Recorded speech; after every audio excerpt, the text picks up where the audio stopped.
This is actually making you perform to your best. If you let him beat you, let him beat you. But if you're trying to win, he's elevating your game. And the sooner that your players understand how critical it is this relationship with the players on the other side are, that they actually owe the other guys everything because they're making them who they are, all of a sudden the relationship on your team shifts. Now, if you the offense beat the defense again for the 4th day in a row and they're kicking ass, and that's how you talk it, well, you're missing the point because you're going to drive one side into the dirt. You're not going to take the advantage of it. That's not the game we're playing here. We're trying to get as good as we can get.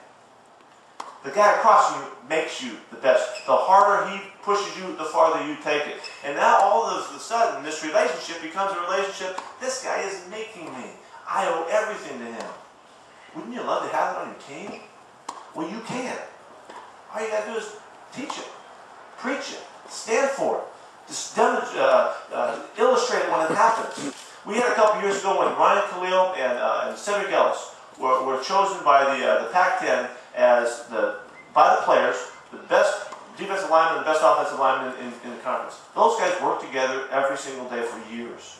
There was the center and the nose tackle, day in and day out. It was one of the great celebrations of this approach that we could have possibly, the illustrations that we could have possibly had. Those guys made each other the best in the conference, chosen by the players. It was awesome. That relationship is strengthening your football team. It's making you more powerful. It makes you more connected. And we all know that this whole thing has got to come together to be really good. This is a fundamental way to get it done. And it comes out of competing in practice. Let me give you an illustration. I said this before. If you take 10 guys in the gymnasium, and you give them one basketball, and you say, okay, go in there, you're going to be in there for 1 hour. You guys can do whatever you want, but you can't play any games. No competition, just you can shoot around or whatever. Close the door, stand outside there. You'll hear the ball bouncing, some shoes squeaking. A few minutes later, it'll start to probably not be quite as loud. You might not hear something. You come back an hour later, you open the door, and those guys are, well, thanks for letting us out of here. We're done. They'd be semi-bored, ready to go. You take 10 more guys. Put them in that same gymnasium, lock the door, say, hey, you guys are in it for an hour, you got to compete the whole time. Make up games, whatever you want, and we'll be back in an hour. You'll hear starting to choose teams and start talking about what game they're going to play. The conversations are going. You come back an hour later and you open that, you can hear from outside in. You can hear the noise in the gym, the shoes squeaking, guys pushing and shoving, guys arguing. You open the door and say, okay, it's time to come on. No, we're not done yet. We want to finish this last game. There's an energy in that gym that isn't even close to the energy without competition. It's an illustration that you've got to find ways to get these kids to battle. We all know what I'm talking about. You know it's true. So create it in your practices. And now you've got a chance to be the best you can be at that practice. Now you need to take them one day at a time, one drill at a time, one step at a time. And it's hugely important that you are able to teach that kind of focus because you're going to play your games one play at a time.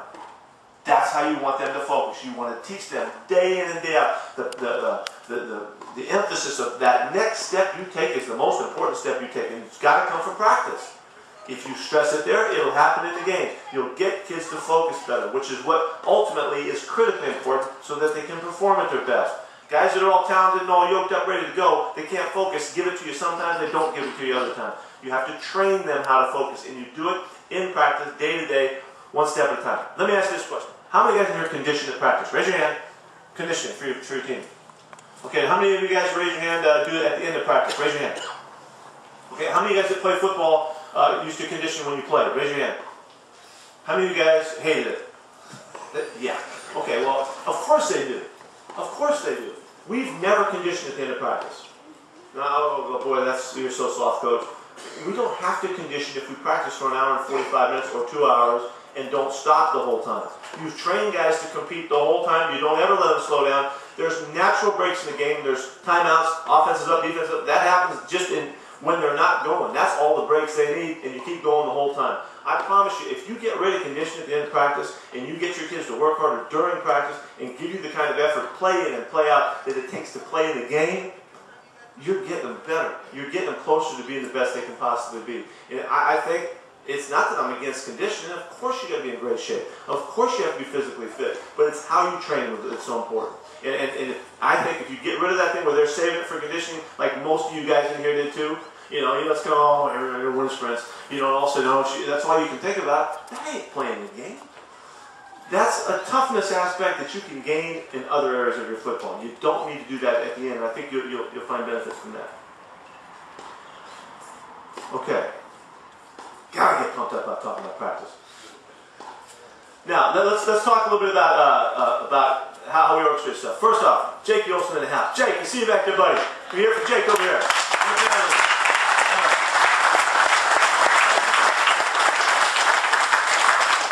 Hey, Jake, I hear you speaking today. I am. All right. You're getting taller, too. Have a seat. Have a seat. Good to see you guys. I want to make sure that we're clear about how we're structuring practice, and so that you get a good plan for it. You should be building up your practice from start to finish. We like to do all of our stuff that is not full speed before practice begins.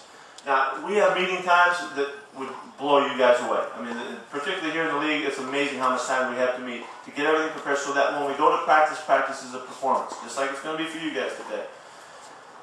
I would urge you to structure so that you don't just show up at practice and start, and now you have things to teach, you've got all kinds of stuff to do. If you'll take the time before practice, whether you guys drag a chalkboard out there or keep them in the gym or whatever you can do to teach before you go, you will benefit enormously from that.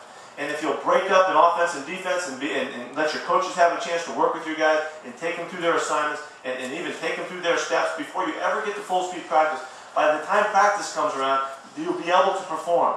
If you structure such that you have to teach during practice, then you're going to start and stop the tempo. And you're going to lose the whole point of maintaining the emphasis, the conditioning factor, the focus demands, and all of that it takes to really maximize practice. So, to me, if you have to practice shorter because you only have so much time, it's worth it.